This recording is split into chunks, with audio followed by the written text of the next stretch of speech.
What's up guys, my name is Aubrey and welcome to the channel. So in today's video, we are going to be walking you through the process of how to buy a used car.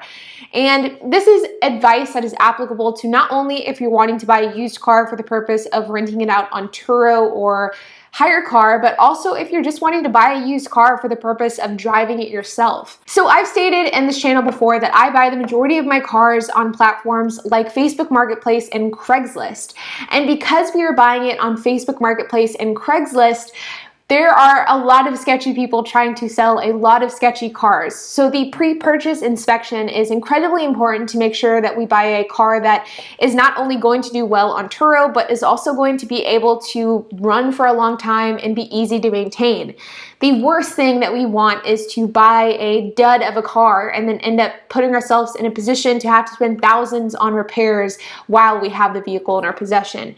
So the pre-purchase inspection is incredibly important, and I cannot overstate that. So I'm going to be taking us away from this normal setup, and I'm going to be joining my boyfriend HP, who will walk us through the process of what we go through when purchasing a vehicle. He's going to be taking you through the exact inspection that we always do before we make a purchase. He'll be explaining his thought process on why he does these things, and also things that you guys need to keep in mind if you guys are purchasing your own cars. So let's get started. Hi, my name's HP, and today I'm going to show you a few things that I like to look for whenever I purchase a used vehicle to make sure that I know exactly what I'm going to buy. So today I'm going to go over a few different points in the vehicle. We're going to go on the outside, the inside, and then we're going to go to the mechanical side of the vehicle to see what problem areas we should look for. First things up, we're going to look at the body. So it's often that vehicles are repaired in their lifetime because everyone gets into minor fender benders. But how do you know if a vehicle's been seriously wrecked? One good way is to check on Carfax, see if the Carfax has any history of it being in any wrecks, but that only shows you if the vehicle was repaired under an insurance claim. How do you check on a vehicle that's been wrecked outside of the insurance claim? Let's take a look. One interesting thing I like to do is when you open the hood of the vehicle, make sure the rod prop's installed, you want to look at the fender bolts. Now, it looks like these are original fenders. I can tell that because it still has the VIN sticker from Hyundai right here, which indicates it's still a manufacturer's fender. But we see that the bolts haven't been touched, indicating that it hasn't been removed. We can also take a look at some other interesting pieces on the vehicle. We do see that the headlights probably been adjusted once or twice or moved around. Could be a new headlight. We're not really sure. They're a clean Carfax on this one as well. And we'll go around to the front of the bolts as well. Looks like everything looks to be in pretty good shape, and all the bolts are matching. We're not seeing a mix-match hodgepodge of bolts from a different supplier. They look to be all the same. So we can say that this is original. Now, it's not to say the vehicle doesn't have a bit of body damage. It definitely does. It actually even has some light hail too. But the fact that it wasn't fixed, and we can also check one more very important thing, the windshield. The windshield's a really good tell-all whether or not the vehicle's had some serious issues. Because usually if you have hail hard enough to crack a windshield, that means that you've had some serious hail. But as we can see, just light little bumps here and there. I don't really care about cosmetic. I'm more of a, is it going to get me to point A and point B safely? But I want to make sure nothing's falling apart. So one very important thing I like to do, look at the windshield. Let's take a look and see if this is the original glass that came with the vehicle. This is a very important tell-all because this means that whether or not the windshield had been replaced before, that can determine whether the vehicle is going to have any leaks depending on who replaced it, but it's also good to tell if the hail that this vehicle had was serious or minor. As you can see, there is a little bit of denting on top of the roof of the vehicle as well as even on the hood. That's okay. Those are minor cosmetic things that in my opinion don't really need to be fixed. Another thing I like to do is take a look at the wheels. This is a really good tell-all of how the driver drove previously or previous drivers. As we can see, we have some serious curb rashing on the wheel right here. It's okay. I'm not saying everyone's a perfect driver, so I expect to see that, especially on alloy wheels, but that is a very good tell if you're going to have some suspension wear or something that actually is going to be a little worse off on the suspension than normal just driving. This vehicle has 80,000 miles. It seems to drive pretty okay. It doesn't pull left or right, but I will know that looking at the tires, whether or not they're really scarred up or beat up. Looks like I have some pretty fairly even wear. No major concerns here. It looks like I can move on to another part of the body. So here's a very important thing that you should look for when you're looking at dents, dings, and scratches. Let's take a look for any rust. This can be some deep scratches on the vehicle, but more importantly, what I also found is take a look at these little pockets right here. This doesn't look like normal plastic bumper cover. This looks like it's been repaired before and previously, which means that this is the still original bumper of the vehicle, but we have some filler put over it to kind of take away from the fact that it might be kind of badly dented or scraped. That can't be terrible, but you have to remember one thing. most people, when they have an accident in the rear of the vehicle or the front of the vehicle, they look a lot better than they actually were. It's more of the structural damage underneath the bumper. So make sure that when you're looking at repaired bumpers or painted bumpers or bumpers that you know have been replaced and don't look factory, that there isn't serious structural damage if it hasn't already been indicated on a website like Carfax. So another cool thing you can look at too is take a look at how the paint cracks on the vehicle. This isn't normal spidering of the paint. This paint looks very deep and it looks a lot thicker than normal paint. Typically when you have a plastic bumper impact, it's just going to do some light spidering if it doesn't just scrape off. But this looks like I could practically pull it up with a screwdriver. That's an indication that it's been repaired with some Bondo as well, and we know that this has probably been wrecked before on this little area. It could be a small, blemish on the side of a building or in a parking garage or something like that, but it's definitely something to consider when taking a look at buying a vehicle. Remember, when you're buying a used vehicle, it's going to have dents, dings, and scratches. It's not going to be perfect by far because it's just that, a used vehicle. But these are important things to look at when you're buying a vehicle to make sure you're not buying junk, and that you can also have a little bit of leverage when it comes to negotiating the price down. All right, let's take a look at the engine. I'm about to make you a pro on how to look in the inside of an engine bay. Let's check it. It's there. Just kidding. All right, so let's take a look at the engine.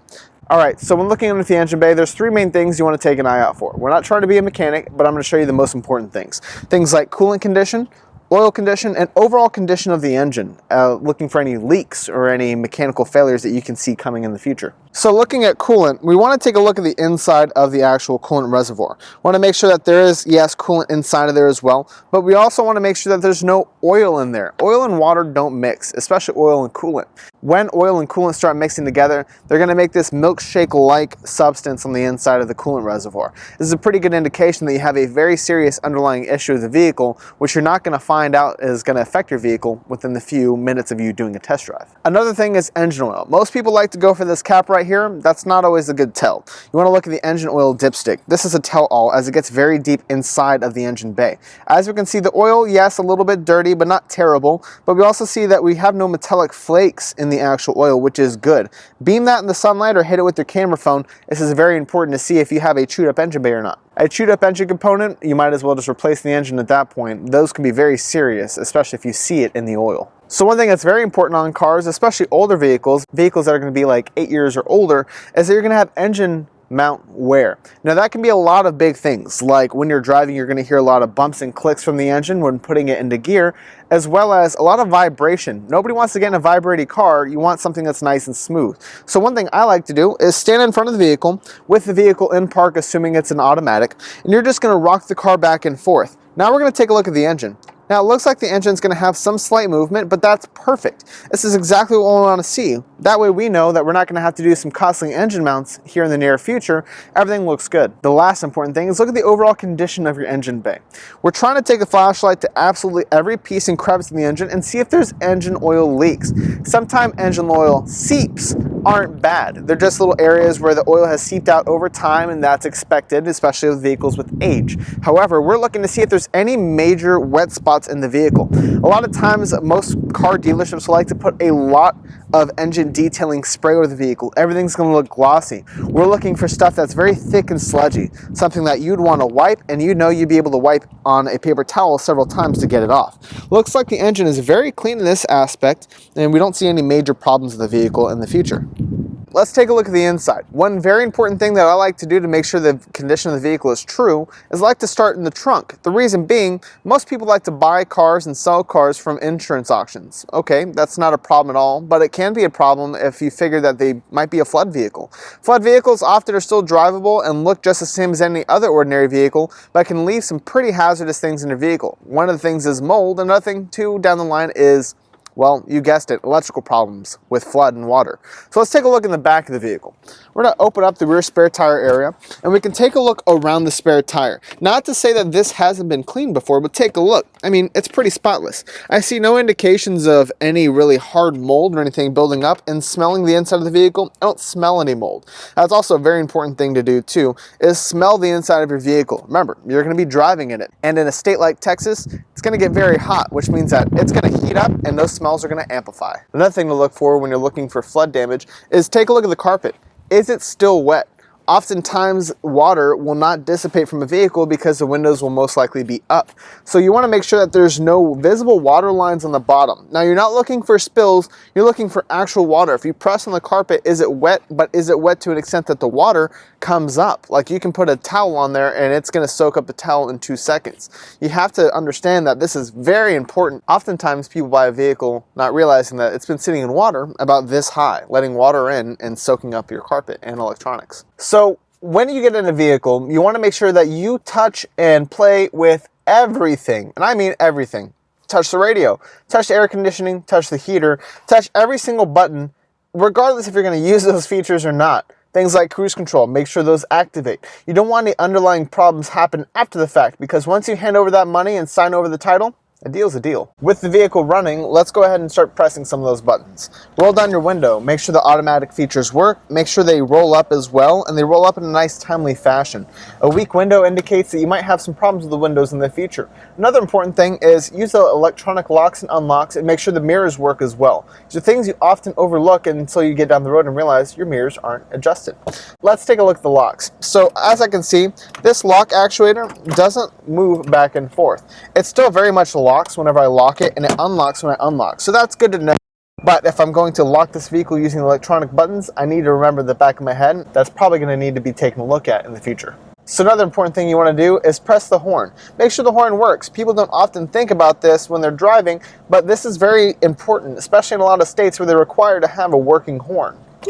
Looks like it's working to me. Here's a very important test. Whenever you get in the vehicle and you put the key in, turn it to the accessory position. You should see every single warning light come on. That is a good check to make sure that all the lights are working and that you're not going to have any issues when starting up the vehicle. Because once you start up the vehicle, this is where you want to check and make sure all those warning lights go off. Now, oftentimes people, when selling a vehicle, if they have issues, they will unplug the battery and the check engine light will go off until the monitor reads that something is faulty. So you're not going to know it has a check engine light until a little bit later. Let's take a look at the time. This is a very important thing too. Time, right here, we want to make sure that this is concurrent with what the time actually is.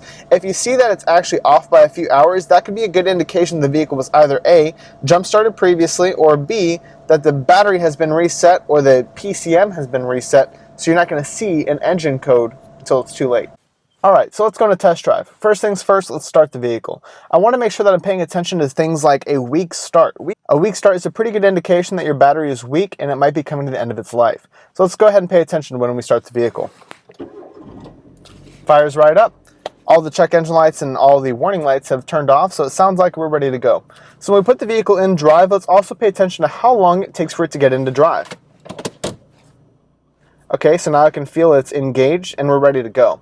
Seems like that was a pretty good response and a pretty good tell if the vehicle is going to be able to drive with no issues and shift with no issues.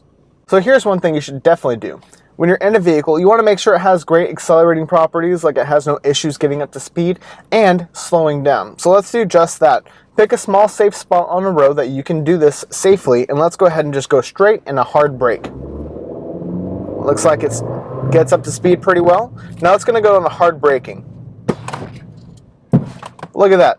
No chattering, no locking of the brakes. It looks like it stopped pretty well for the type of vehicle that we're driving. It's not a sports car, but I know that it's going to be able to stop when I need it to stop. Let's continue.